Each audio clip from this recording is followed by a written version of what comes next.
Jumpa lagi dengan channel YouTube kami, Bintang Timnas. Semoga sehat selalu dan salam olahraga. 5 penyebab Timnas Indonesia akan kalahkan Thailand di leg kedua final Piala AFF 2020. Namun, sebelum lanjut, mohon klik tombol subscribe dan aktifkan lonceng notifikasinya agar Anda tidak ketinggalan update Timnas Indonesia dari channel ini. Jika sudah, mari kita lanjut. Tim nasional Indonesia membawa misi sulit ke laga leg kedua final Piala AFF 2020. Lantaran harus menang dengan selisih 5 gol untuk mengalahkan Thailand. Semua itu karena di leg pertamanya Timnas Indonesia tumbang 0-4 dari Thailand. Sebab Timnas Indonesia perlu unggul 5 gol dari Thailand saat memainkan leg kedua di National Stadium Singapura pada Sabtu 1 Januari 2022 pukul 19.30 waktu Indonesia Barat. Meski terbilang kecil, ada berbagai alasan yang membuat Timnas Indonesia sanggup membalikkan di leg kedua nanti. Lantas, apa saja alasan itu? Berikut 5 penyebab Timnas Indonesia akan kalahkan Thailand di leg kedua final Piala AFF 2020. Taktik baru Sintayong. Formula Sintayong di leg pertama dibuat hancur oleh Thailand. Namun, pelatih timnas dikenal bisa menggunakan berbagai formasi sehingga dapat dipastikan akan ada formula baru yang dipakai pada leg kedua nanti.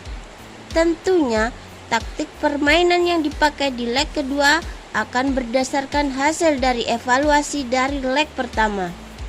Sintayong akan memakai strategi yang jauh lebih baik di leg kedua. Fisik pemain yang semakin ditingkatkan. Jelang leg kedua final Piala AFF 2020, Sintayong yang menggenjot fisik para pemain Timnas Indonesia. Hal itu bisa berarti Timnas Indonesia akan tampil semaksimal mungkin di leg kedua. Dapat diprediksi para pengawal skuad Garuda bakal tampil habis-habisan karena sudah dilatih sebelum final main. Dengan fisik yang kuat itu, diharapkan sanggup membuat Thailand kewalahan. Memang saat ini yang paling penting adalah pemulihan fisik untuk para pemain. Kemarin saat latihan kami lebih fokus ke pemulihan pemain yang cedera, kata Sintayong dalam konferensi pers virtual Jumat 31 Desember 2021. Timnas Indonesia bakal main di nothing to lose. Timnas Indonesia bisa bermain lepas ketika tampil di leg kedua, karena tentu sadar bahwa sulit membalikkan keadaan.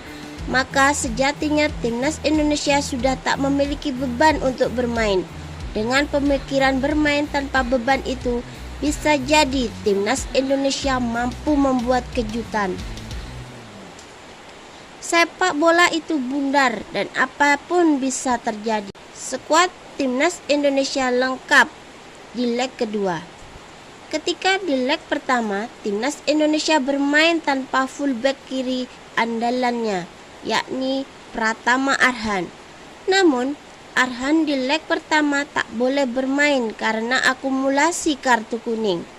Dipastikan siap tampil di leg kedua, kehadiran Pratama Arhan tentu bisa menjadi pembeda karena sejak Piala AFF 2020 bergulir, Pratama memang mampu memperlihatkan penampilan yang menjanjikan. Selain Pratama, semua pemain Timnas Indonesia pun dipastikan bisa bermain. Mentalitas yang tinggi Timnas Indonesia mungkin membawa banyak pemain muda di Piala AFF kali ini.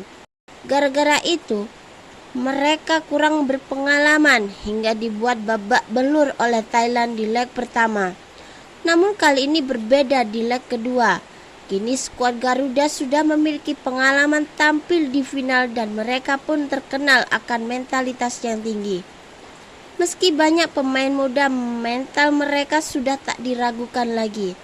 Terbukti saat sempat tertinggal dari Malaysia dan Singapura, timnas Indonesia bisa membalikkan keadaan.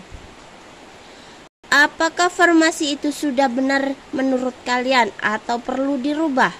Dan apakah merubah strategi Indonesia bisa membawa pulang Piala AFF?